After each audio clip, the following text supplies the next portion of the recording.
have a real nice tempo. Goes baseline, watch out. Oh, my! Oh, baby! All the way down the runway for a big-time throwdown.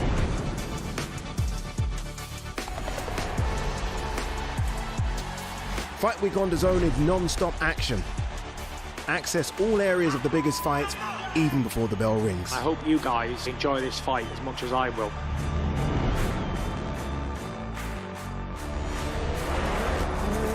That's a lot of fans out there. Look at that! The drama keeps continuing, Sally. This is just brilliant.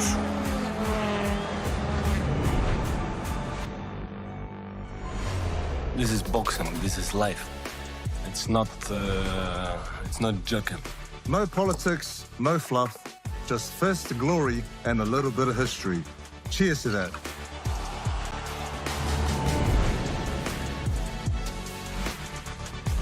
Of Serie A action. We'll bring you so much of it here on DAZN. Magnificent. That is tremendous. DAZN is the home of boxing. Really spurs you on, gets you going. Let's make history. Pure power. There's no way back from this, surely.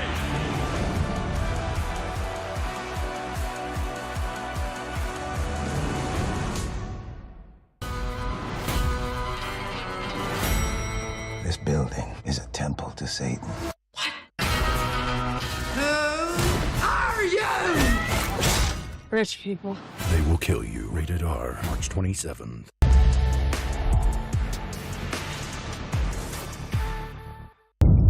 The following program is recommended for those 16 and over, as it contains sporting violence, possible bad language, and flashing imagery.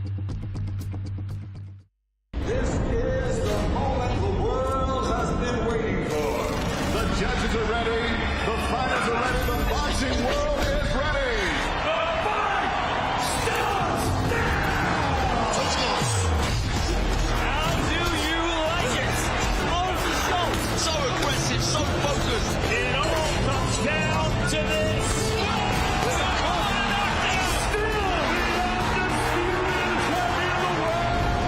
Press conference live on DAZN.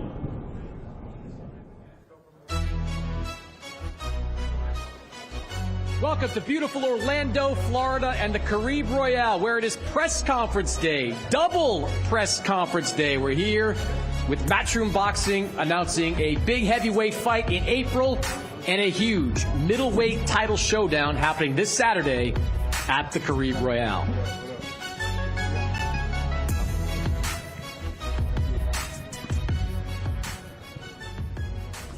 Chris Maddox alongside Sergio Moore. Sergio, we got a couple of fights, big fights to talk about. The heavyweight division is hot right now. We've got a good one coming up on April 25th. Jarrell Miller is back. He takes on Lenier, kind of a crossroads heavyweight fight. And for Jarrell, coming off a win he had in January, where the win was good, but what happened in the ring was better. Jarrell Miller gained a lot from what happened in the ring that night. Yes, he did. I mean, it was embarrassment, but he ran with it. He got a lot of publicity on social media, on talk shows, but that's what you want to see whenever you have that moment of attention. You know, there's no such thing as bad press, and I think Big Baby Miller ran with it. Yeah, and Lenier, undefeated Cuban, looking to get a big win to move him towards title contention as well. Let's get right up to the stage and the press conference and check in with Eddie Hearn. Well, thanks, Chris. Thanks, Sergio, and welcome everyone to the wonderful Caribe Royale, which has become a big part of our home here in America. And of course, Saturday we will see what is one of the most prestigious championships in the whole of boxing, the World Middleweight Championship on the line. Amo Williams against Carlos Adames, and we'll bring that press conference soon. But we thought we'd bring these two big heavyweights together for what is a very, very important fight for the division. April 25th, the Fontainebleau Resort in Las Vegas, live and exclusive on DAZN around the world. As we said before, this man who has become one of the most talked about heavyweights or athletes or sportsmen on the planet, Jarrell Miller, against the WBA #2 Lenier. This fight, an official eliminator for the WBA World Heavyweight title. Of course, it wouldn't be possible. We wouldn't be here at all without Amari from Caribe Royale. Amari, welcome. Firstly, great to be back. We'll talk more about the show on Saturday coming up, but for your charge, Lenier Pero, the perfect fight. We saw him here beat Jordan Thompson. These two got in the ring. Yep. It was an automatic yes, a big fight for the division. I think it's great. First of all, welcome back, the entire Matchroom family. But I think this is something that's been in the making ever since these two faced off with each other. And here we are, and April 25th, they're going to get it done. It's a big step forward for both of them. Working with you and Lenier as well, obviously he's come through, he's had to fight his way through the system, the rankings, the opportunity. Never really a no from anyone. I mean, this guy, you know, comes back, he's a huge figure of a man, he's a tough guy to beat, but you feel that your man is ready now to beat Jarrell Miller and go on and gain that shot at the World Heavyweight title? You know, Lenier hasn't had the easy route. So, you know, he's proud of where he is. We're proud of where he is. But these are the steps you got to take to get to where you want to get to and where he wants to get to, which is be the first Cuban world champion in history, in heavyweight. So to be able to get there, we got to have fights like this. Got to fight people like Jarrell Miller. And that's the only way to get there. He knows that, and he's getting ready. And April 25th is just going to be great. Well, I'll go to both fighters' alternatives, but Jarrell, we'll start with you. We got some big history. Worked together back in 2017, 2018, 2019. It went all wrong. Yeah. We had our little sabbatical, but welcome back. Yes, and Jan 31st was a mad time. Yes, I mean, when that Madison Square Garden erupted, I didn't really know what the hell was going on until they played it back on the screen. You did embrace it. It actually probably won you the fight, because all of a sudden you just, you know, decided to switch it up in a tough fight that you really turned around. But correct. A mad couple of months, but a massive fight for your career in Las Vegas. Yes, 100%. Yeah, the toupee thing was just something that was not really planned, but we kind of took it and ran with the ball, and it worked out in our favor. You know, Kingsley was not a walkover, was not a pushover. He gave me a run for my money. But you know, the grace of God, you know, I take a ugly win over a good loss any day. You know what I'm trying to say? So this is what we had to do. We got the win on to the next level. You know, Pereiro called me out a few months ago before that, which I was kind of shocked into, but didn't want that fight in New York at first. So now this came around again. I think you gave him a couple more dollars now. So now he's biting the bait. So I'm going to whoop his ass real good come April 25th. What sort of challenge do you see from him? You were ringside for his last fight as well. You got in the ring as well. I mean, a skilled fighter, doesn't have your size, but a big challenge for you and a good fight. But you believe you're a strong favourite in this fight? Yeah, 100%. I mean, any fighter that's willing to get in that ring over 200 pounds has a puncher's chance. So I've never stepped on any one of my opponents. I've never taken anybody lightly. Like I said before, it was a shorter camp last time. I've been in the gym since that fight, and we're still in the gym. You know, I look a lot leaner now, like you said. You know, been there for cheeseburgers, and the main thing is coming April 25th and beat that ass. We'll come back to you shortly. Lenier, welcome as well.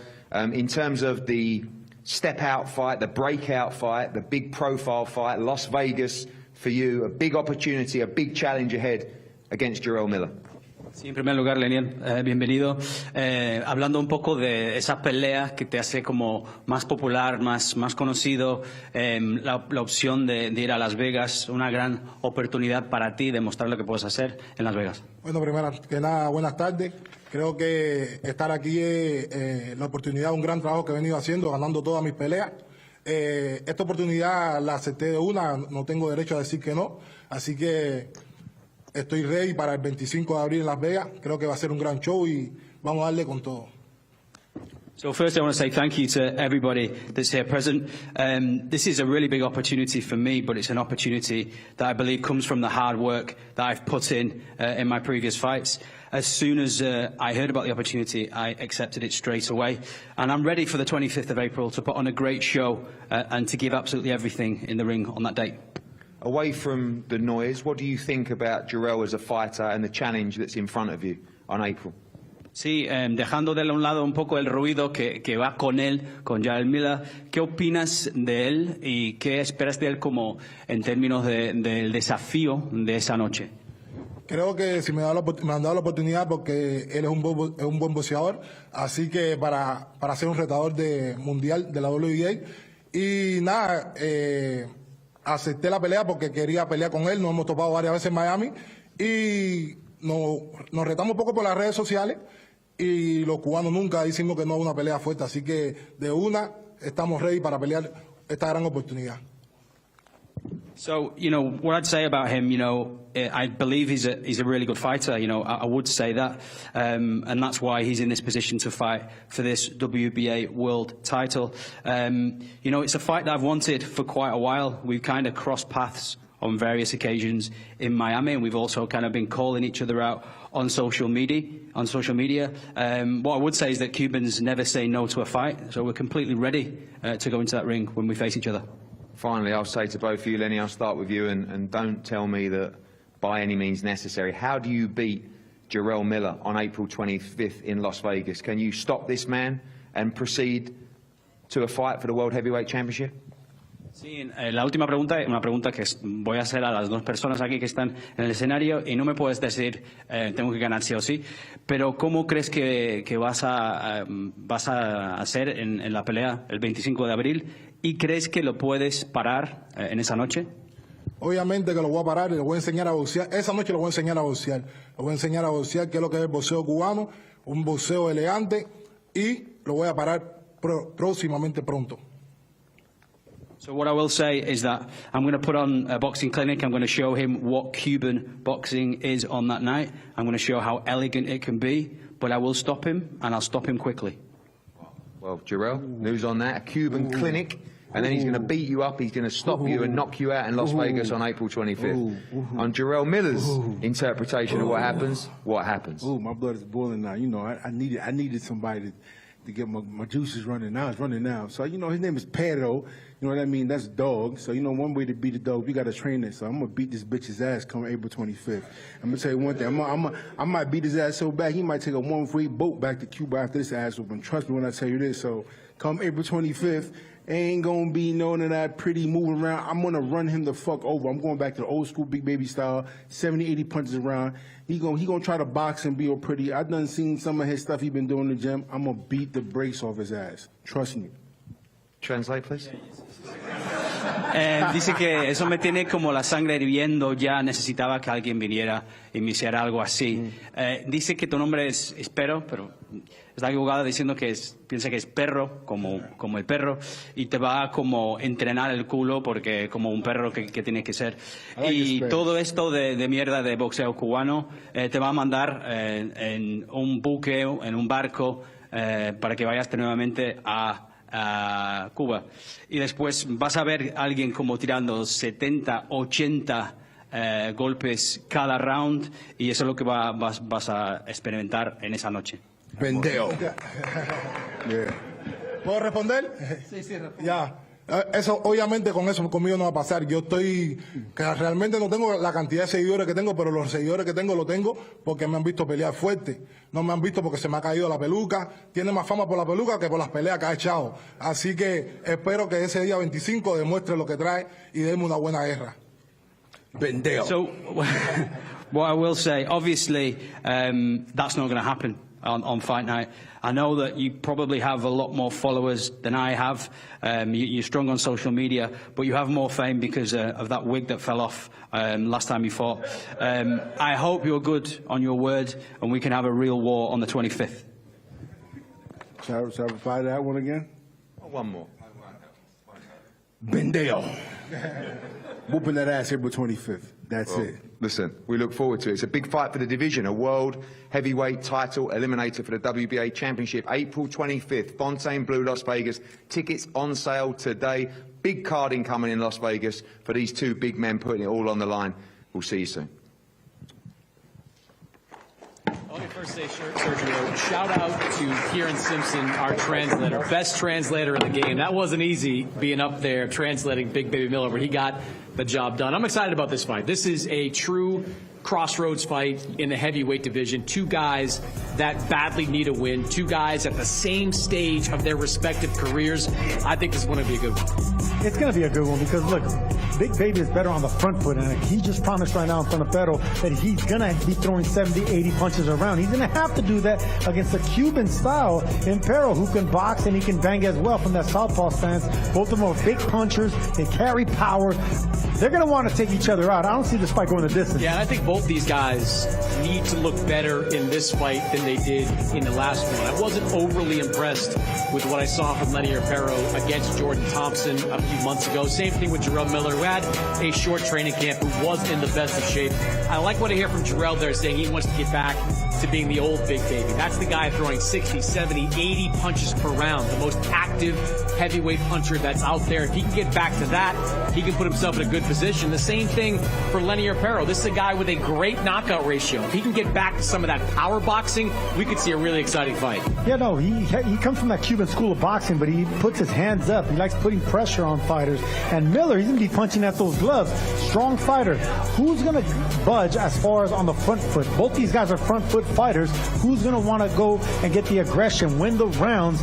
And whoever takes the better punch as well. Both these fighters, you know, we want to get tested and see how they take that punch, especially Big Baby Miller, who's coming off a draw, a knockout loss, and a struggling split decision win. What did you think of the way Pero looked against Jordan Thompson? Came in as the favorite in that fight. Jordan Thompson coming up into the heavyweight division. Went the distance with Pero. Pero's got a lot of skill, trained by Bob Santos. He's got a good team behind him. What did you think of that last performance? It could have been better, I think, if he would have utilized his natural ability as a southpaw, using those southpaw angles, using the jab a little bit more, maybe touching the body early in as well, you know. But he likes to fight. He likes to bang. The thing about Lenier Pero, he wants to really get aggressive and make it a physical fight. I think in this fight, he should get out of the early rounds with physicality and use that stick, use that southpaw stance. All right, we're going to bring Jarrell Big Baby Miller into this conversation right there. Step right in, Jarrell. Step right in. Step right in. I'm going to put my Big J journalism cap on right now and ask you the question that everybody in this room wants to know. What is underneath that hat? April 25th. Gotcha.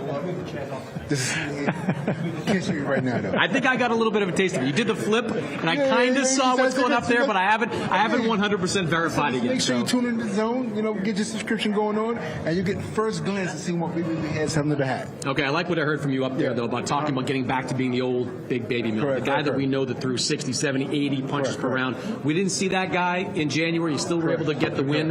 Why are we going to see the better version of you this time around? Just because, you know, when you get punched in the face, two things happen. Either you kind of get backed up and get timid, or you get aggressive, you get angry, and you want to get that revenge back. That's what happens. Anytime I get hit, I get stronger. You know what I mean? And unfortunately, it took me to get hit and my hair to go off, but then I got stronger as the fight went on, right? So you're like the anti-Samson. Yeah, I lost my hair and I got stronger. You know, like I said, there's a lot going on before that fight as well too. I mean, a year and a half layoff, and then constant fights falling through and falling off, and it was like, damn, I can't catch a break. And an opportunity came for the January card, the undercard. I said, let's take it. You know what I mean? I didn't take Kingsley lightly, but I wasn't fully prepared for that fight. And we still got the win, thank God. But now I have a few more weeks to train, and I'm ready to go to the books. And I already lost 4 pounds since that fight. Aiming to come under 300 for this one, and it's be super conditioning, man. Old school drills, man. I love my kickboxing drills, and I think that's really one of the things that my attributes of being active and being an agile fighter and just being aggressive is old school Muay Thai kickboxing drills, and that's what we're going back to, man. And just being a beast, a mauler. You know what I mean? That's what I'm gonna do. I'm gonna maul him over. We saw you late last year in the ring challenging Pero right here at the Caribe Royale. What did you see from him that night? Did you see a guy that has some vulnerabilities? 100%. You know, he's a smaller heavyweight. Hasn't fought nobody as big as me, angry as me, harder puncher as me, more experienced than me. For him to say he's going to stop me, which I've never been stopped before. Let's get that serious, number one. No one's ever really hurt me. That's number one. So for him, that doesn't really have no firecracker in either of his hands. I mean, he's going to take that Cuban sandwich and shove it up somewhere. Because one thing's going to happen April 29, I'm going to bust that behind. But Pero is a southpaw. You haven't faced a southpaw in some time. What do you think about facing a left-hander in this fight? I believe the last time I faced a southpaw, I stopped him. So I don't think the southpaw is going to make a big difference for me. Like I said, the name of this game is now we're not taking a step back. So I'm trying to fight. So he's going to be running for his life. And the minute he runs out of gas, I'm going to cook his ass. You look in great shape, man. This is one of the best I've seen you. Muscular. You think you're going to be under 300 pounds? Yeah, right now I'm about 310 right now. Like I said, a lot of people were really really happy to see me when I fought Andy Ruiz. I was at 303, 304. But you think about it, that's a 3-month camp with a $100,000 budget for training, you know. So when you have right preparation and training and the funds are there, it's easy to do those things, you know. And like I said, I was a year and a half in and out training camp, and, you know, finally got the opportunity to fight Kingsley and wasn't at my best. But like I said, since the Kingsley fight, only took off like 2 weeks and been back in the gym. And just maintaining that weight room, man. Just maintaining the weight room. Just doing something every day, 1% better every day. And that's the mentality that I've been going into this part of my career now. Just don't have to kill yourself every day, but do something, you know, even if it's taking one less meal, you know, that means something for heavyweight. And for me is that I love pumping the iron and I love hitting the bag, and come April 29th, I'm going to hit that face. I can't wait to see you back. I can't wait to see you back in the ring, Jarrell, and I can't wait to see what you do with the reveal on the head there. I think that's going to be equally It's going to be dope, man. I might have abs and I might have a little fro. You never know. I like it. We'll see Jarrell Miller on April 25th. We appreciate you coming in here, man. Thank you, guys. All right. We're going to bring Eddie Hearn into this conversation right now. Jarrell, we'll let you go. We'll let Eddie hop right in. It's Eddie! That's a self-marketer and promoter right there. A promoter's dream, Eddie Hearn. Eddie, you know that it just speaks to boxing that you and Jarrell Miller can be back here once again working together. It just seemed like 5 years ago there was no chance you'd be working with Jarrell Miller. Now you've got him headlining an event in Las Vegas. Yeah, it was coming up for 7 years ago. You know, the infamous AJ fight. A lot's happened. You know, time is a great healer, and I've always liked Jarrell. I mean, I think he's a great character. I think he's a very talented fighter. You know, and I think he's taken his licks, if you like, you know, not just over that period, but also on January 31st as well. And I think when he comes in shape, he's a real threat to the heavyweight division. But can he come in shape? You know, we've seen it time and time again. Sometimes he does, and I think Andy Ruiz was a great example of that. I thought he beat Andy Ruiz quite comfortably that night. I thought he was robbed of that victory. And then against Kingsley EBay on a 5 or 6 week camp, you see he comes in out of shape, and that's the kind of performance you get. By the way, he ground out a good victory that night in what could have been the end of his career. So now against Pero, who's a very talented fighter, who sits at number 2 in the world with a WBA, the door is open for Jarrell to come and take that ranking and try and get a shot at the World Heavyweight Championship. He's been training hard. He's still got 6 weeks of work. You know, it's interesting his comments there. Not every day has to be tough. I disagree. Every day has to be really, really tough. You work like a dog, Pero, every day, you know, and then you're going to get the results. And that's all he's got to do. But he's up against a very, very good heavyweight in Pero, who, fair play to him. You know, I've always thought that Jarrell Miller's really the guy that you don't want to put your guy in with. Because when he comes in shape, he's a real handful. He's 300 pounds. He throws a huge amount of punches. He's got an outstanding chin. And they're all the attributes that make you very difficult to beat as a heavyweight. So if he comes in shape, he's tough to beat. And fair play to Pero, he's rolling the dice. He's saying, I don't have the profile. I need these kind of wins to challenge for the World Heavyweight title. So I'll take Jarrell Miller. And April 25th is going to be a huge card in Las Vegas. I think these guys will fill up the Fontainebleau. And Jarrell's done what he's done. The profile is through the roof. The numbers are through the roof. But he's got to go and win in April. All right, let me ask you one question about the main event coming up on Saturday. Ammo Williams, huge opportunity for him against Carlos Adames. He was supposed to get this opportunity back in January. Adames had to pull out with an illness. Now here we are 2 months later with a young guy that you've had from the very beginning. You've raised up, you've stuck by him over the years through thick and thin. Now he gets a big shot. How do you like his chances here? You know, I said to him that there was that, you know, infamous clip of the time where you have to deliver the bad news to a fighter at the weigh-in, which is the worst news you can give. I'm sorry, you know, your dream was about to unfold before your eyes at Madison Square Garden. Now it's been taken away from you. I promised we'd get him that shot. But I also said to him that day, you know, maybe we'll look at this in a couple of months and say, you got that run out.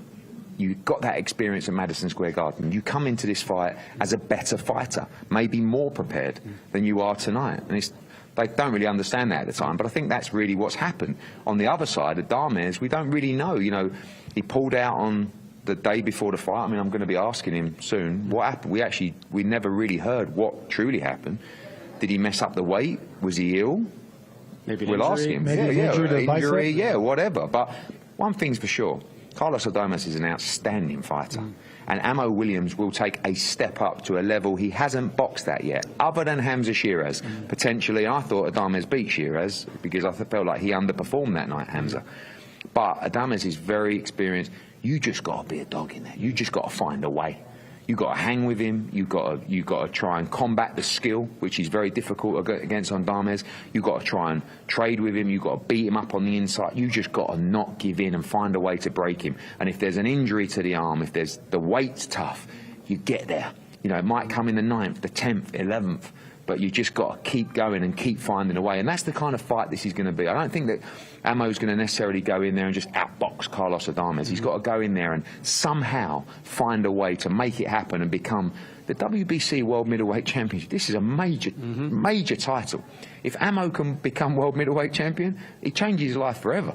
And the opportunity sits right in front of him on Saturday. No question about that, Eddie. We'll let you get back up onto the stage. We've got the undercard press conference set and ready to go right now. The main event, WBC Middleweight Championship, Amo Williams against Carlos Adames. How explosive and action-packed the fight would be, that would be the main focus of this fight for a very long time. Everything you can imagine that comes with action. So if that's blood, if that's cuts, if that's guts, if that's knockouts, if that's explosive energy, like whatever comes to your mind when you think about an action-packed fight is what it's going to be.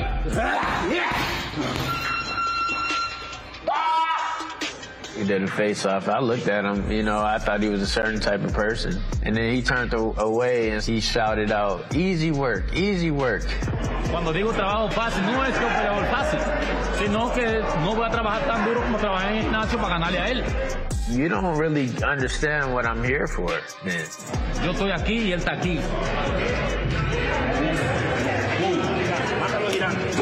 Ahora, hazlo de nuevo. Hazlo de nuevo. No, mi gente no puede. Mátame.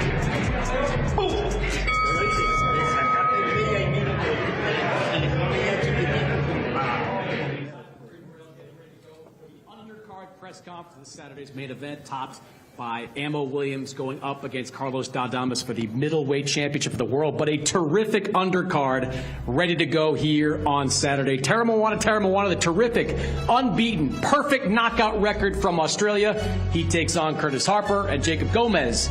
He steps in the ring with Corey Marksman, a lightweight title on the line in that fight. And then the pride of Orlando, Amari Jones. He takes on Christian Gomez, hoping to keep his young career rolling. The former Olympic medalist. He is ready to keep making strides in the junior middleweight division. Let's go up the stage right now and back to Eddie Hearn. Well, thanks, guys. And off the back of that fantastic press conference, April 25th, Jarrell Miller against Lenier, we have a massive weekend of boxing, live and exclusive on DAZN, all around the world on Saturday night. A double-header for Matchroom Boxing and a double-header in the middleweight division. Firstly, over in London, George Liddard will take on Tyler Denny for the British and Commonwealth Championship in a huge card in London. And then stateside, here at the wonderful Caribe Royale in Orlando, a brilliant night of boxing. The World Middleweight Championship. Amo Williams challenges the champion Carlos Adames. But as the boys said, a fantastic undercard of boxing here. As I look to my right, I see some tremendous fighters. Of course, in my opinion, the future heavyweight champion of the world, Tara Moana from Australia, 9-0, 9 knockouts. Jacob Gomez as well. And of course, one of the golden boys of American boxing right now, Amari Jones, back in his hometown. To the left as well, the challengers, Christian Gomez as well, the toughest fight so far of Amari Jones's career. Corey Marksman, who we met backstage. I met you in New York. You manifested this moment. Yes, sir. You came up to me in New York. You said, I will be fighting on your card in a big fight. And you do that on Saturday. And Curtis Harper, who looks fantastic in that shirt, who I'm still getting over the fact I just met backstage. And he said, I know you from somewhere. Could you tell me your name again? I said, thanks, Curtis. You really knew how to destroy my ego very quickly. But what an undercard as well, topped by the main event, the World Middleweight Championship as well. Curtis, I will start with you. Welcome. That is some shirt, and we're delighted to have you on the show. We want to step this guy up in tough fights. You know how to do that. You face the very best in the heavyweight division, a very talented heavyweight as well. Ready to go this Saturday in Orlando. Well, I thank you, Eddie Hearn, for inviting me to come into one of my hometowns, Orlando, Florida. Shout out to Orlando. Shout out to TDT Boxing. My wife, Sandra Harper, back at home, and all my kids and family. Hey, I'm just here to do a job, and I'm going to do it well come this Saturday. You've boxed a lot of great prospects as well. I mean, Richard Torres to name. I mean, there's so many on your resume as well. But one thing you do have over this man is a lot more experience, and I guess you plan to use that on Saturday. I just plan on punching him in the face the best way possible, come Eddie Hearns, and that's what I come to do. That's my job, and that's what's going to happen. Terry Moana, big man, welcome back to the US. Previous fight at Madison Square Garden as well. Starting to get a little bit more serious now, up to 8 rounds. I think it's fair to say by far the most accomplished fighter, the toughest test so far in your career, but one that you're looking forward to after some great sparring in America. 100%. First and foremost, just want to say kia ora ana tātou kātou toi roto te ngō mana o tō tātou tūko Yesu Mesia, which means greetings to you all in the name of our Lord and Saviour Jesus Christ. It's such a pleasure to be here on another Matchroom show, and yes, second time here in USA. As you were saying, Curtis Harper, he has had a lot of fights, very experienced. So I'm looking forward to you teaching me some of the dark arts, teaching me some of your tricks. But yeah, I know you fought Torres, as you mentioned, and Uzbekistan in being Jarrell. I've been in the ring with both those guys. Those guys can't punch, so I'm surprised they got you out. So I'm looking forward to letting you know how us Aussies, us Islanders, how we punch down under. One thing I will say is that a lot of the opponents you face so far, nothing to do with you, but difficult to get those opponents in Australia. Sometimes, 1 shot, 2 shots, it's all over. Looking forward to hopefully doing some rounds. We know you carry speed and you carry power as well, but certainly these guys have done rounds with accomplished fighters. Yeah, 100%. Like he's been in with the best in the pro division. This is only my 6th fight, as I've been telling you, but this will be my 10th fight come Saturday. I'm still a bit of a novice when it comes to this pro game, but I'm really enjoying it because the gloves are a lot smaller and they actually feel the punches. Like the last guy I thought he was pretty decent, being the Mexican. As you know, Mexicans are very great fighters. He didn't go down straight away, but I managed to get him out, and even better, got it done in 1. And just finally, I know we talk about this is your 10th fight. 4 of those happened pre-Olympics, so they were kind of under the radar as well. But a little bit of pressure building now, a lot of hype building. If you come through Saturday, if you were to get the stoppage, you're 10-0 with 10 knockouts. You're rising up the rankings all around. Things are starting to get very serious in 2026. Oh, 100%. I'm very glad that we got this one, and as you know, we've got another one coming up in April 29th. But as I've said to everyone, I don't know why they told me about it. I'm very focused on my task ahead because I know he's very durable, very tough. I'll give him the respect he deserves, and like I said in my last fight, by giving you respect, I'm going to give you my all. Well, we look forward to that one, kicking off the live broadcast. Big heavyweight clash, Terry Moana against Curtis Harper. Amari, I want to bring you in. This fight, a great fight between Gomez and Marksman as well. Exactly the kind of fights that you want on these cards. Of course, working with Gomez in the past, Marksman, local fighter, very talented, 2 undefeated fighters ready to put it all on the line. And a big, big show at Caribe Royale again on Saturday night. The World Middleweight Championship, a real trinket for the result.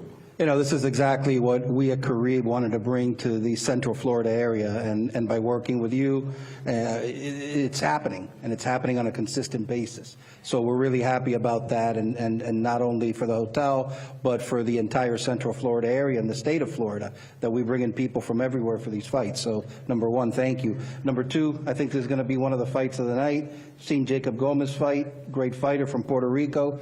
I've seen Corey grow up over the last 3 or 4 years fighting on our cards here at Caribe, and now it's his time. And, this just goes to show you how, a local fighter, he, like I say, he grew up through the cards here at Caribe, and now he's ready to take the next step forward in a big fashion. I know he's going to have a lot of support here in his hometown. Corey, a lot of fans coming out on Saturday night for you here in Orlando. Like you said, you manifested this. You told me in New York this was going to happen. It's a massive, massive moment for your career live on DAZN this weekend. Yeah, absolutely, and I want to thank you, Eddie. I want to thank my team, and I want to thank the Lord for putting me here. Yeah, I got a lot on my shoulder right now, but I can trust my ability that I'm going to get the job done, and it's definitely going to be fight of the night come Saturday night. Obviously, as I said, 2 undefeated fighters as well. Exactly the kind of fight we have.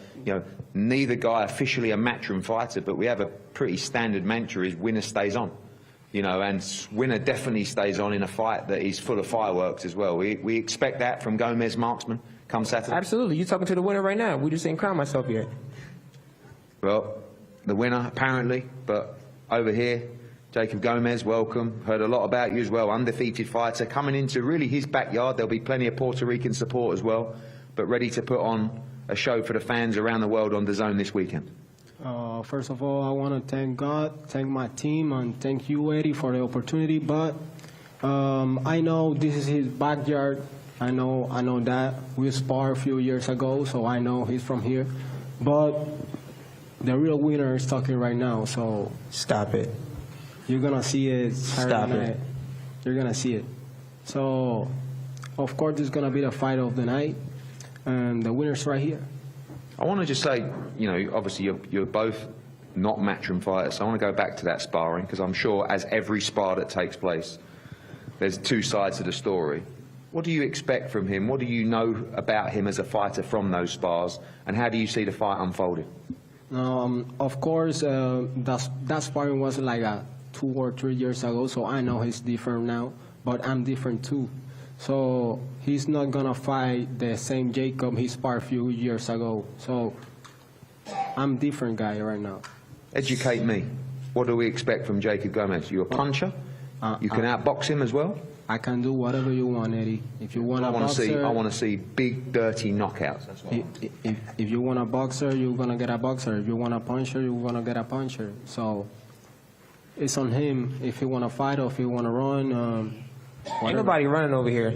Let's talk about that sparring. A couple years ago, I was good, but I wasn't as good as I am now, and I was waxing you then. So imagine what I'm going to do now. You see what I did to the last southpaw.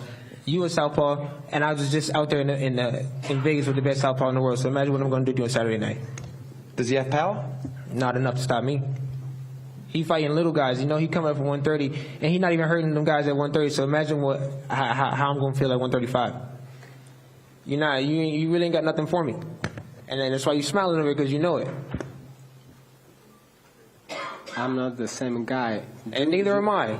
Okay. I've been watching film, man. You ain't doing nothing different. You've been the same guy since we sparred 2-3 years ago. Like you, bro. That's not true. Go do some film study. That's true. Go do some film study. That's not true. Okay. Well, I can't wait anyway. As I said, winner stays on. It's Gomez against Marksman, 2 undefeated fighters. No, Eddie. It's Marksman against Gomez. Yeah, what's that with this? Yeah. You know what I'm saying? He coming to fight me in my backyard. I understand he got a better record, he got a belt and all that, but this is my city and my hometown and my backyard, and I think I'm the A side. You know what I'm saying? I understand it look good on paper and all that, but no, you know, I was speaking to Kevin Rooney about this. Yeah. And actually, you were going to fight someone else on this card, right? Yeah, I was supposed to fight Charlie, but he don't want to fight me. I'm not pressing okay, nobody. But that's why you were on the B side. And now this guy come in. And now he coming up to step in to fight me. Yeah. What we're going to do is after this, we're going to toss a coin. Right? Who walks first, who walks second. We'll make it nice and fair. Neither guy should definitely be on the A side in this fight. For sure. You're two fighters fighting for the fight of your life on Saturday night. For sure. Every fight fan around the world tuned in live on the broadcast. It's on a plate for both of you to change your career forever. And so we'll toss a coin. Me, so. Who walks first, who walks second, who gets what corner. We'll get it all done after this. We can handle it. And may the best man win. You talking to him right here. I'm telling you. Watch. I'm telling you, man. You don't believe me.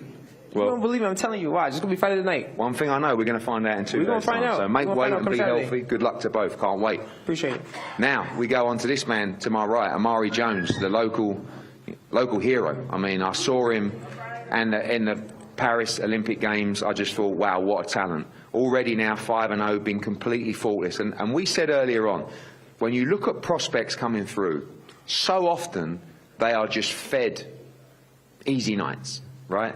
And this guy has not been fed those nights at all. In fact, it's been the perfect development so far. I won't get it all right, but the record reads opponents something like 13-5, 12-5, 22-11, 12-2, 7-0, and now what, 24-6.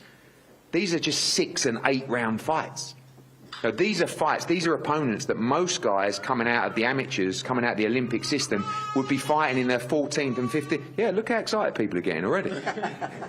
And that's why we develop fighters in the right way. We know exactly what we're doing, and their team has been taking the perfect steps every time.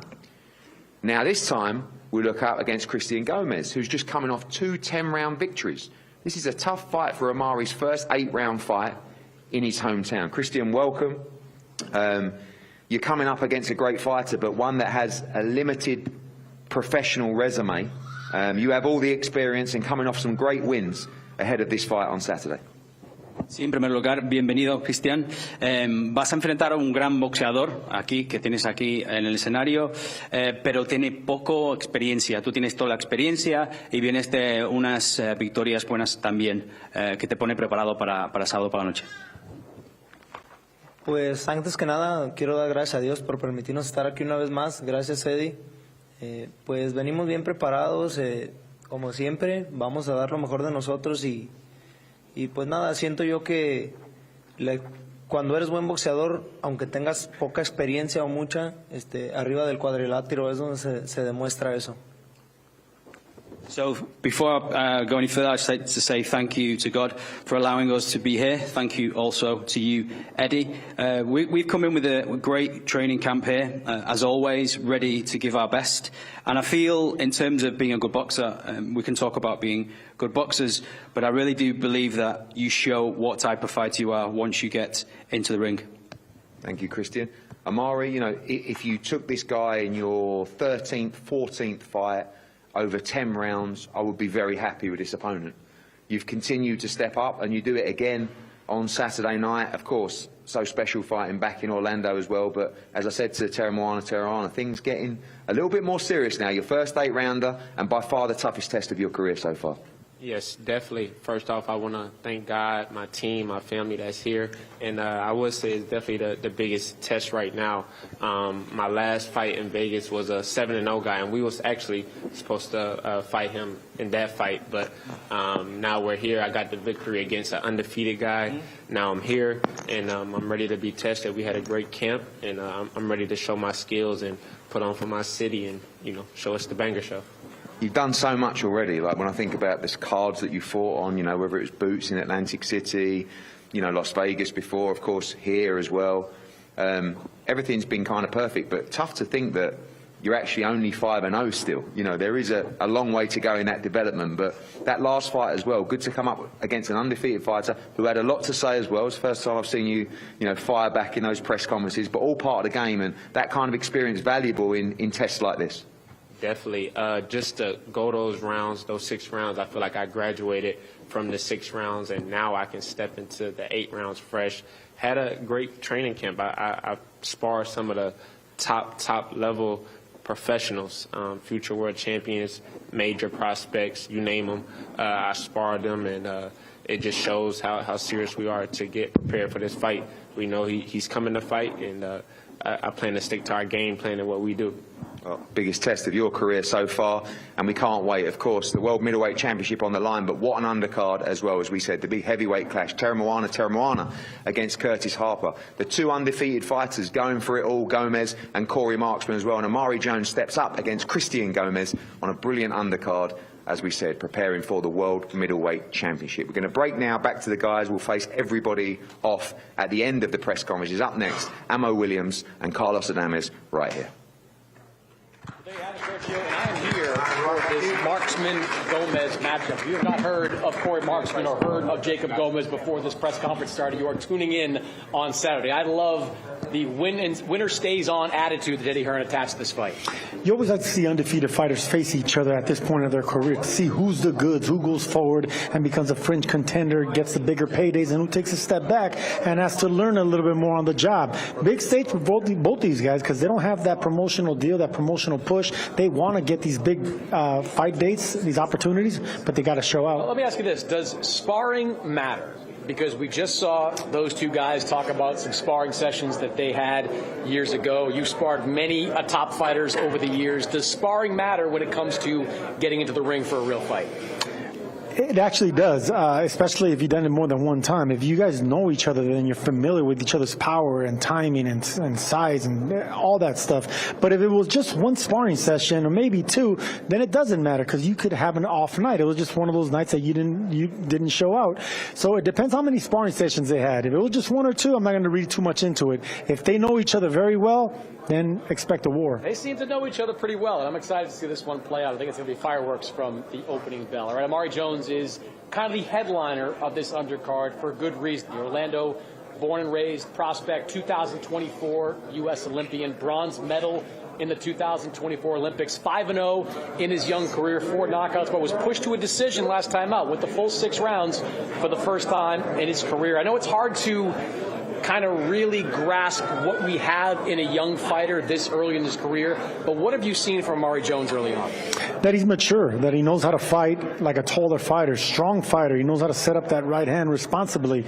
And I like fighters that throw body shots. Whenever you have a young fighter that knows that they can knock out punches, he sets it up with patience. He's very disciplined. He bends his knees when he throws body shots, and he's responsibly defensively. I like to see all this whenever we've seen the evolution of a young prospect, especially when he was a hotshot Olympian. So he passes all the tests, especially the eye test. I want to see a little more defensive responsibility, kind of to your point there. I think he does keep that chin up in the air a little bit. When I watched his fights, we called, I think, all of his fights, keeps that chin up a little bit, and that's maybe something he's got to work on as his career moves forward. But he's a very young fighter, very talented fighter. I love him getting those 5 rounds, or 6 rounds. And I love him fighting here at the Caribe Royale. You need to have young fighters establish a home base. Orlando is a hot boxing city. It's usually reserved for some of the top Puerto Rican fighters in boxing, but to have Amari Jones here in Orlando, selling tickets, building crowds, that is great now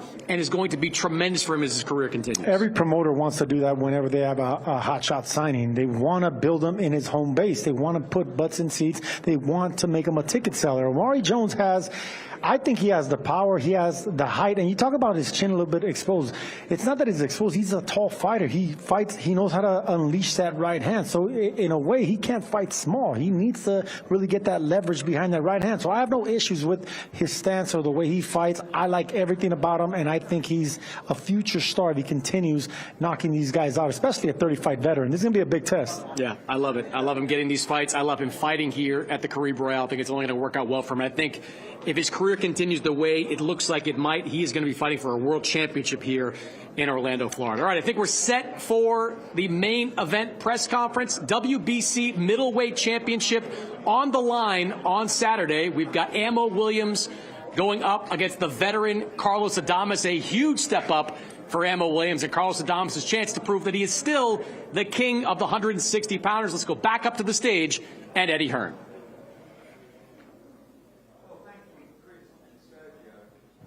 Of the nature of the global home of boxing, DAZN, we have to bring you press conference after press conference after press conference. As we've also seen this week, Top Rank have also joined the party. Every promoter in the world, either on DAZN or trying to be on DAZN, and a big double-header in the middleweight division coming your way on Saturday night. We've done the press conferences, Miller Pero, April 25th in Las Vegas, and of course the undercard as well, but this is what it was all about. You know, I was driving here today, I was thinking, the WBC Middleweight World Championship. I mean, it doesn't get much bigger than that. People talk about belts at the moment and all this. Understand one thing. The WBC belt, the green and gold championship, you know that belt that we've seen every great fighter, every legend of the sport wear around their waist? Well, this guy already owns it, and I know what it means to him. But this guy is going to go for glory on Saturday night to wear that wonderful belt around his waist to become the World Middleweight Championship. An accomplishment and a legacy that will never be taken away from this man and potentially this man on Saturday night. There's nothing bigger in the sport. This fight was originally scheduled for January the 31st at Madison Square Garden on the Shakur Teofimo Lopez card. But as we remember, because the clips went viral, at the weigh-in, Carlos Adames pulled out of the fight and the fight was cancelled. Ammo Williams boxed that night, and now we're rescheduled here, Caribe Royale, Orlando on Saturday night, and we're going to do it again. Before we start, Carlos, welcome, the middleweight champion. Tell us, I know that was a painful experience for everybody, but we're there at the weigh-in waiting for you. Louis de Cubas, shout out to him, our good friend, called me, he said, look, we have a problem. What happened that day when everything went wrong? We were waiting for you at Madison Square Garden, and unfortunately, you weren't able to make it into the ring that night. Sí, en primer lugar, Carlos, bienvenido. Cuéntanos un poco de lo que surgió aquel día cuando estábamos ahí en el pesaje esperándote. y después recibimos esa llamada de Luis de Cuba que nos llamó para decir que había problemas, que no podías venir a Madison Square Garden esa noche. Fue doloroso, obviamente, pero explícanos cómo surgió todo aquello. Primeramente, además de las gracias a todos, muchísimas gracias a todos por venir, a Dios también por tenernos a todos aquí presentes. Fue una noche sorpresiva tanto para mí como para mi equipo de trabajo, ya lo expliqué anteriormente en un comunicado. Estuvimos 100% bien preparados para dar el combate. Mi cuerpo nos reaccionó a la hora del corte de peso, que tuvimos haciendo un corte de peso muy liviano, muy bueno, como siempre sabemos hacerlo. En ese momento no resultó. Sufrimos calambre, vómito, mareo. Entendimos en ese momento que no podíamos responder con el combate, no quisimos darle la continuidad al combate. Pero no fue por nada malo, ni porque tuvimos algún respeto, ni tuvimos algún pánico en enfrentar a nuestro rival. Retomamos el combate y aquí estamos para dar la cara. So first I want to say thank you to everybody that's come here today. I want to say thank you to God also. And in terms of what happened, you know, it was a surprise for me. It was a surprise for my team. We were 100% prepared, but my body just wouldn't respond at that time. We'd had a good weight cut. Things were going well, but I wasn't able to continue. I was suffering with cramp, with vomits. I was vomiting as well, so I was not able to go on and take the fight. And it wasn't due to us disrespecting our opponent. There was no panic that set in. It was just that my body simply wouldn't respond. But here we are once again, showing face and ready to fight on this new date. We'll come back to you, Carlos. But let's talk to the trainers. Kevin, welcome. As I said, you know the game, the World Middleweight Championship, the WBC World Middleweight Championship, a massive moment for Ammo Williams as well. The pain of that January 31st fight, we did get out. We got paid, we had a good count, we learned, and now we go back again. The moment of his career awaits on Saturday. Yeah, this is a huge opportunity, and it was great to be able to still find an opponent in January with that short notice, the morning of the weigh-in. That's the first. I've been in this business 35 years, and I've never seen that happen, where your opponent fall out the day of the weigh-in. You know, I've never had a fighter to have that happen to. So, but you guys, you know, that's why I consider you the best promoter in the world. You found a guy within a few hours, and he was still able to fight on the card and move forward. Then we get the world title opportunity. We get the call that we're going to get the world title opportunity within the next couple of months. 2 months after just fighting, so he was able to stay sharp, stay in the gym, take a couple of weeks off, and then get right back in the gym, and everything rolls right into March 21st, and we're ready for the world title. So, how have you found the evolution of Ammo Williams? I mean, it wasn't so long ago where, you know, some of these camps were 4 weeks, 5 weeks. It's just the momentum, and now all of a sudden, obviously, you know when you're fighting for the World Championship, but now you have a fighter that's just done a 10-week camp for the World Middleweight Championship, had a performance, you know, had a couple of weeks off and gone straight back into camp again. Yeah. Good to get that momentum with Ammo Williams, and that's going to give him every opportunity in this fight. Yeah, and it wasn't really a couple of weeks off. It was more like 7 or 8 days off, but he needed that rest from that 9-week camp, you know, and fighting a 10-round fight. So to me, it works out perfect, you know. The evolution of Ammo is a continuous process. So I hope that Adames is ready for a fight, because he's going to have to fight a dog fight, you know, because we know what we're here for. We're here to take the title. You know, Adames is not going to give his belt away. We got to take it. So that's what he's prepared to do. Come to the ring and take Adames shit. Well, Thomas, welcome. We're gonna... Sí, no, estaba diciendo que espero que tú estés listo para la pelea, porque va a ser como una pelea de perros y vamos a arrancar ese título de donde lo tienes. El equipo espera que tú estés listo. Bueno, yo siempre estoy listo. Él viene con su estrategia de arrancarme mi título. A mí, o sea, él tiene que saber. Él me enfrentó contra Junior Williams, entrené contra el entrenador que tuvo aquí, Bob Santos. No pudo ganarme. Él no pudo ganarme porque él sabe que él no está enfrentando un rival común y corriente. A mí no me gusta hablar porque sé que no me está enfrentando un rival común y corriente, está enfrentando uno de los mejores peleadores que existe ahora mismo en el mundo. O sea, no está enfrentando un peleador común y corriente. O sea, él tiene que saber que si él me va a arrancar el título a mí, tiene que tener buenas condiciones para arrancarme el título a mí.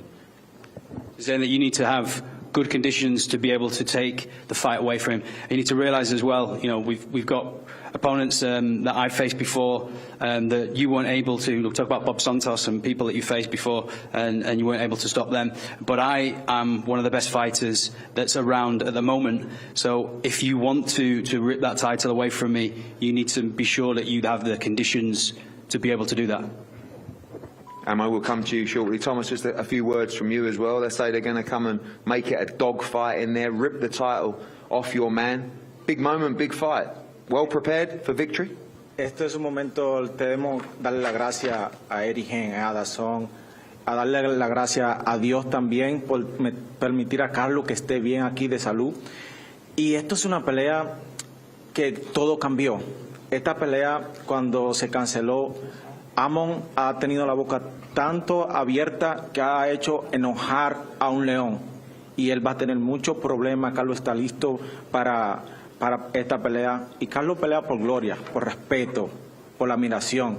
Realmente este chico es bueno. Tengo mucho respeto por él porque ha logrado llegar aquí. Es un gran pegador y él está aquí para tratar de hacer algo que casi es imposible. So first I want to say thank you very much to Eddie Hearn, and thank you very much also to DAZN, of course, God, for allowing Carlos to be here in good health. And let's look at this fight. Everything changed once the first fight was cancelled. Amo has had his mouth so open since then, and what he's done, he's angered the lion that I have alongside me. Carlos fights for glory, for respect, but this boy who is here at the moment is obviously here because he's earned his spot here. He's obviously a puncher as well, but you know we feel that things changed once Amo began to speak about certain things following the cancellation of the first fight. Well, Amo, you did have a few things to say. You heard the explanation as well. Still burns a little bit deep. Irrelevant, really, because Saturday night your moment of destiny awaits, but you remember those painful moments yourself. You know, they talk about going back into camp, but your dream got taken away from you briefly on that night, and I know you weren't happy. No, you know, I don't have much to say, you know. Say your piece, say everything you got to say. Y'all ready to fight? I'm ready to fight. It's going to be a real fight. Like, at this point, I don't really have much words for you. I don't have much words for you either. I said what I had to say because I meant it. Anybody pull out a day, he just great fighter. He say he got all this confidence and all this. When he pulled out from being sick, he ain't feel good, right? How many stories we hear of real fighters fighting through anything? Injuries, feeling a little sick, all that. So, you know, the fact, my daughter over there, but the fact that, yeah, now you're just so tough, I mean, it means nothing to me. I mean, I'm in the same, if y'all in the same energy and y'all want to fight, good, because I'm really, you're going to see, simple as that. What your trainer says, Kevin says, you're going to make it a dogfight, and that's what you have to do. We know Adames is skilled, we know he's a great fighter, but is it just the desire of Amo Williams, the moment, the story, the alignment, and the ability that makes you WBC World Middleweight Champion on Saturday night? Yeah, it's no thinking. It's nothing. I'm just fighting him. We're really going to fight. And y'all could talk about any other fight, but nothing matters but Saturday night. Like, you could talk about my fight with this person, that fight. I'm fighting you. Fighting you. And that's all that matters.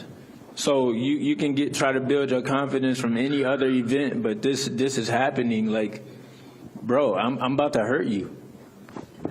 Sincerely, you could be mad, angry, whatever. Yeah, I didn't need a refresh. I didn't need a do-over, a second try to get my energy right. I was ready to fight you on January. So it doesn't matter how you feel now. It's still the same with me, the exact same with me. So you say whatever you got to say. Just be ready to fight. That's it. Kieran, just translate the juicy bits. Sí, dice que tienes que estar listo. Mira, él está diciendo que yo te voy a hacer daño. Él no necesita confianza, más confianza de duras peleas. Hablas de esto. Ahora mismo, espero que estés preparado porque te voy a hacer daño. This dude a day before he pulled out the fight was saying easy work for the fight. And then the next day, this dude is so sick he got to call 911. Dice que estabas tan preparado diciendo que easy work, trabajo fácil de la pelea y tuviste que llamar a la ambulancia. If you're that sick, you're going to be feeling that same day. Sickness don't happen that quick. So if y'all talking about the stuff I was saying, ¿Sabes lo que me da risa? Es que él está hablando, pero él le está hablando al micrófono. Yo espero que él me hable así a mí mañana, que me hable a mí arriba del ring, así cuando nos enfrentemos. Al micrófono es fácil decirle toda esa palabra que le está diciendo al micrófono es fácil. A mí sí no es fácil decírmela, arriba del ring. Porque hablar aquí abajo es bueno, pero hablar allá arriba es diferente. Y él sabe que es una pelea fácil, para mí. Él sabe. I'm él just lo glad sabe. he got the energy to talk all this shit, because it's going to be time to fight, and I hope you're ready to fight. I don't want to hear nothing not showing up the weigh-ins and nothing like that. You got the energy to talk just like you had last time. Just make sure you got the energy to walk to the ring on March 21st. That's all that matters. None of this matters, really. I already looked you in the eye multiple times. I already know who you are. You can be mad, don't matter. I'm already ready. Let's go. It says it's very easy to speak when you're in front of a microphone, but I do my talking in the ring. You do your talking on Twitter. You do your talking on X. You do your talking on Instagram. What are you talking about? You only do your talking on the mic. You talk. Dice que hablas you run your mouth. En X, hablas mucho en las redes sociales. No, pero él habla más. No se calla, parece una gallina. Well, he speaks more. Sound like a chicken, just always I said talking. what I had to say. Any fighter pull out the day before the fight is soft. I say that now. I meant that at the fight. I meant that in New York, and I said it because I meant it, and I mean it now. So if that make you angry, if that make you want to fight more, good. Let's fight more. Dice que te hace más enfadado porque. If this is what I had to do to get you in the ring, then good. Es que el problema no es. Tell him he's soft. Está diciendo que no tienes huevos, básicamente. ¿Qué dice? Está diciendo que yo no tengo blando, que no tienes huevos porque estaba diciendo. Que yo no tengo huevos. Vamos a fajarnos aquí mismo. Nos podemos fajar aquí mismo si quieres. Says if that's what you think, let's do it right now. Let's do it right now. Ahora mismo. Para que esto no es de huevo, esto es del que tenga más consideración del otro, y piedad de él no voy a tener yo, y él lo sabe.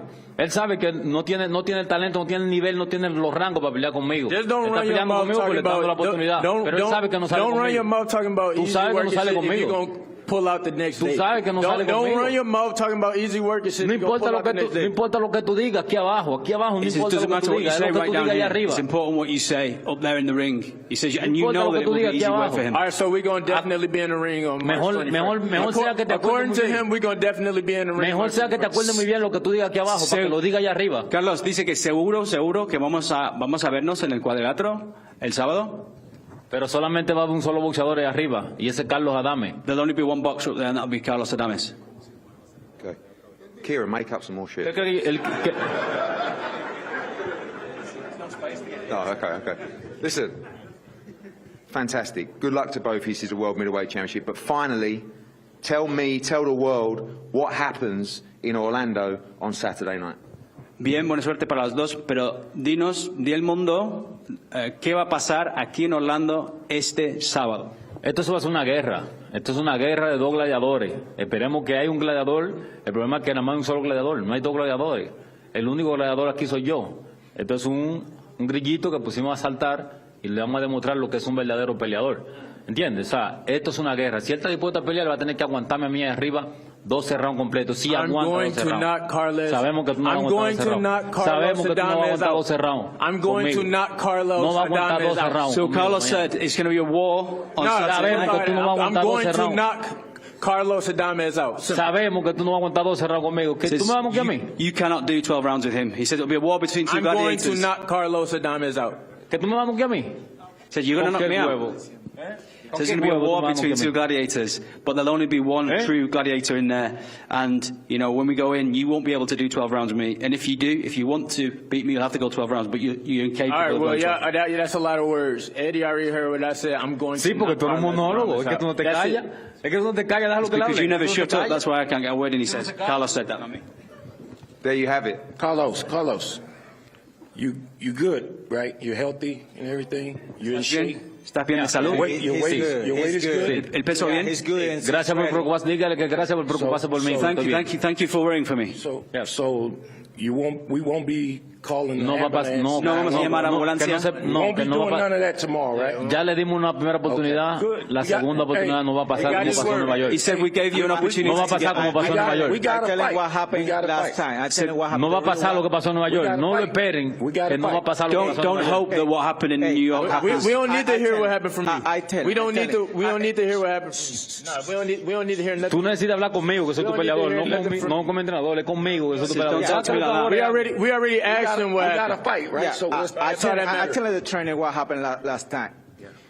Algo que pasó esa noche, en la conferencia de prensa, Dios ayudó a Amon porque él vino y rezó. Y Dios nos golpeó tan duro que nos mandó al hospital para darle un chance a Amon. Pero él quiso meterse al infierno nuevamente. Y eso es lo que va él a recibir, fuego. So what happened the night straight following the press conference was that God helped Amo. No, he hit us hard. He prayed first, and then God came to help him. Thank you, God. But we were hit hard because Carlos was sent to the hospital. But you've chosen once again to step into hell, and what you will get on Saturday night is pure fire. I'm comfortable in the hill. Dice que está cómodo en el infierno. Es increíble. Yeah. Los pájaros tirándole I don't got nothing else to say to them. The talking is done. The WBC World Middleweight Championship on an unbelievable night of boxing on the global home of boxing, DAZN on Saturday night. Don't miss it.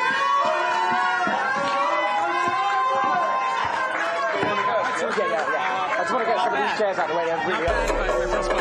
Carlos Adames, the veteran, the man who's fought multiple championships, 154, 160 pounds. He goes up against the young buck, Amo Williams, who is not lacking for confidence going into this fight. And that, ladies and gentlemen, is how you sell a fight. Amo Williams, we know he talks the talk, but he has been stopped before by a contender. Carlos Adames has never been stopped on the championship level. Came up short against a former champion in Teixeira. So look, you can do all the barking, but it's time to bite now. Amo Williams has to find a way to beat the Bronco. The Bronco could box, he could bang, he can do a little bit of both. Amo loves to exchange a little bit too much sometimes. Can he box? Can he outbox someone like Adames? Does he have another gear? That's what we need to see in this fight. Well, the experience, the big edge for Carlos Adames. They have one shared opponent, and that is Hamza Shiraz, you mentioned. Amo Williams knocked out by Hamza Shiraz in 2024. Carlos Adames fought Shiraz to a draw, and that was a fight that a lot of people, myself included, thought Adames did enough to win that night. But Amo Williams says he is a much better fighter since then. He has won 4 fights in a row, and where I do agree with you is that some of this bravado, I think it has to be transferred into some boxing in this fight. I think he needs to try to outbox box Carlos Adames, use that youth to his advantage. All right, here we see the co-main event on this card. Omari Jones, the 2024 Olympic bronze medalist, trying to go 6-0. And Sergio, I love what I've seen out of Omari Jones. Just a huge 154 pound. Look at the size difference between Jones and Christian Gomez. That is a big, tall, wide-shouldered fighter in Omari Jones. And look, Gomez has only been, he's a tough fighter. He's one of these guys that in 30 fights, tough Mexican, you can look bad against if you don't take him serious. Omari Jones better be sharp on this one. Yeah, Omari Jones coming off his first decision win this last time, about 5-0 with 4 knockouts on his resume, fighting right here in his hometown of Orlando, Florida, trying to put on a big show, steal the show here on Saturday night. This fight, Sergio, might steal the show. Jacob Gomez against Corey Marksman. Corey Marksman, before that last press conference, walked up to us and said, which one of you is interviewing me after the fight? So he's coming to this fight with a ton of confidence. What a last name, Marksman. I mean, he's going to zero in on Gomez. I mean, undefeated fighters, two guys that are uber confident. I love the fact that Marksman came up to us and really, he wanted to introduce himself. He's carrying himself like a winner, dressed and has a swag of a winner. Gomez a little bit more quiet, wants to do his talking in the ring. But look, that record, that tells all the story. And these two guys have some history, former sparring partners, looking to get it on in the pro ranks. Eddie Hearn said it during their press conference. It is win or go home. And look at this. The heavyweights in action early on the show. Tara Moana, 9-0, 9 knockouts. The big punching big man out of Australia is going up against the Natalie-attired Curtis Harper, ready to dress for this press conference. Will he be ready to fight? He's got 12 losses on his resume. I don't know if he's ever faced somebody with that kind of power. Tara Moana is a big man. And Harper, we have seen him before with a big man, and we've also seen him step out of the ring against a big man. So what are we going to get? Is Harper going to go down on his shield? He's going to have to exchange with Tara Moana and risk getting stopped if he wants to win this fight. Yeah, Eddie Hearn believes Tara Moana is the future of the heavyweight division. We're going to learn maybe a little bit more about that come Saturday night. We're going to bring in Amo Williams here, middleweight title challenger, getting ready for his first world title shot. Amo, some energy at that press conference just now. What did you take away from it? Man, it was great. I mean, I had fun. That one was fun. It was really fun. I really didn't have too much to say to him. My energy is still the same, if not amplified.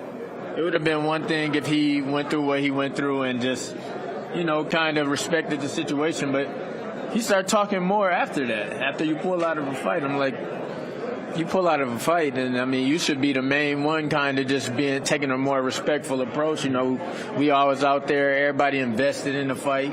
That should be the time where you just should be excited just to make the fight more than anything. But he was running his mouth, so I was like, all right, we're gonna match that energy. You said repeatedly up there on the stage, I am going to knock Carlos Adames out. This is a guy that's been in with some very good fighters over the years, has never been stopped in his pro career.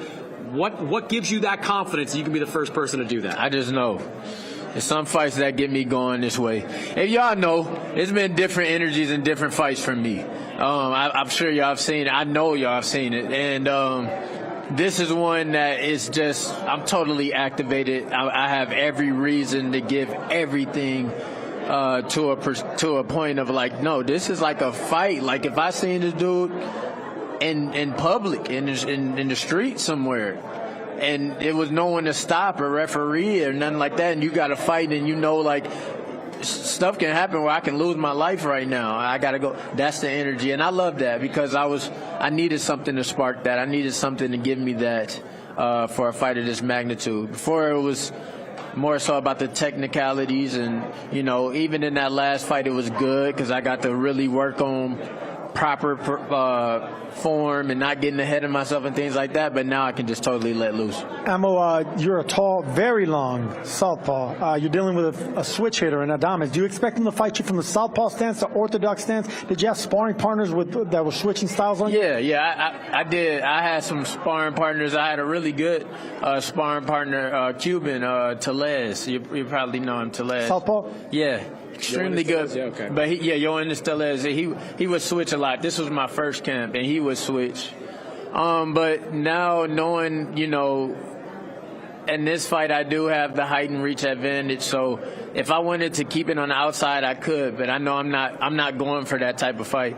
I'm going for the type of fight where, it would be a mid-range fight, and then most likely we will be in the phone box, but I will be able to take my angles and things of that nature. So it'll just be this calls for a very high action, active fight. These are my favorite fights to have. And I know in that world where we're taking angles and things like that, switches happen. So it's not really nothing to think about too deep. But we've seen you battle back from some mental health issues. We've seen you battle back from a loss early in your career a couple of years ago. 4 straight wins now, fighting for your first world championship, man. Good luck to you on Saturday night. Thank you so much. This will be a firefight. Do not miss it.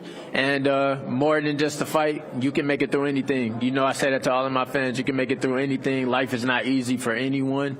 But you keep going, you become champion. Yeah, you got it, man. We're looking forward to seeing that on Saturday night. We're going to bring in your promoter to talk a little bit more about you, Amo Williams. Pass that mic over to Eddie Hearn. Eddie, I think if you were looking for, I don't know what you grade that press conference. Seemed like 10 out of 10. You got two guys that clearly want to win this fight. One guy desperate to prove he's still on top at 160, and another guy, young guy, ready to prove that he can be the man in this weight class. Yeah, I mean, and it's got the narrative, January 31st, everything that happened, who knows what happened. I'm sure that Carlos had a reason to pull out the fight, whatever that reason was, and it didn't happen. He don't believe him. He don't believe him. He tells us that he was unable to get out of bed. It doesn't really matter anymore. What matters is it happens on Saturday night, and it's just added that little bit of spice to it. It was a good build-up last time, but this time it's a bit more personal. Delorme piping up, Kevin Cunningham piping up, and that's what's on the line. Like, as I said, the WBC World Middleweight Championship is a championship. Look at the people that have won that belt in the past. What an opportunity for Ammo Williams. I mean, Junior middleweight, but okay. You still carry that belt around your trunk. Still do. He mentions it as much as Darren Barker. To be honest with you. I mean, It's like that. With Emma Williams, you've seen the highs, you've seen the lows with him over the last few years. He's talking about going in there and knocking his head off. What do you need to see from Emma Williams? I think that one thing we know about Adames, he's a very skillful fighter, right? I think that it would be unwise. I mean, by the way, Ammo can be cagey, he can box. He's got a decent IQ. But I don't think he's been at the level of Carlos Adames before in terms of that caginess and that awkwardness. Like you said, that ability to switch stances and just... So you've really got to do what Kevin Cunningham said. You've got to go and take the belt off him. Like we said, previously before, you've got to find a way. It might not always be pretty. You might get caught on the way in. You might have a little bit of... you might lack success early on. You might get outboxed early on, but you've got to keep plugging away. We know that, does he struggle at the weight? Was there a bicep injury? Is he getting a little bit old? These are all the things that you hope will allow your man to find a way. The reality of sport is this is a very good fighter, and you're going to have to raise your levels, and you're going to have to somehow, in those 36 minutes, find a way to cement your legacy in the sport forever. Because you win this WBC World Championship, I mean, it's the start of your career, but it's also a moment that will never, ever end. You'll have that on your wall for life. And, we're very proud that Ammo's even here. I mean, there was a time, and a lot of people know the story. He was done. He was out of the game. He had his huge mental battle in front of him where, myself, Sam, Peter Berg, we literally had to drag him and find a way to try and get him better. And he did that because he had to fight from inside. So to even be here is a bonus. And I feel like when you've come through that side, you can have no fear in the path that you walk. And I don't think Ammo Williams is sitting there right now concerned about the challenge ahead. He's saying, I've been through the deepest, darkest battles. This is a stroll in the park for me. Give me Carlos Adames. But somehow you've got to garner the strength inside to not be denied. And that's going to be the way to win this fight, is to find a way when everything's tough, when things are going against you, to keep going. And maybe you lose the first 4 or 5 rounds of the fight. And just, all of a sudden, things start to change. And sometimes they don't, but you've got to keep, I look back at fights like Sugar Nunez against Navarrete, and it's like you're losing, you're 4-0 down, you're 5-0 down. And unfortunately, at that moment, you couldn't find a chink in the armour. You couldn't see him get tired. You couldn't get those things. I think it might be different against this guy. But somehow you've got to try and break him. You can't just let him get into his rhythm. And I like what Kevin Cunningham said. I think Kevin Cunningham's a fantastic cornerman, especially as he now says, I'm the best promoter in the world. I like him even more, to be honest with you. But I think he's the kind of guy that when you go back to the corner and you might be 3 or 4 rounds behind, you give him a slap and you say, we've got to do something. We've got to find a way here.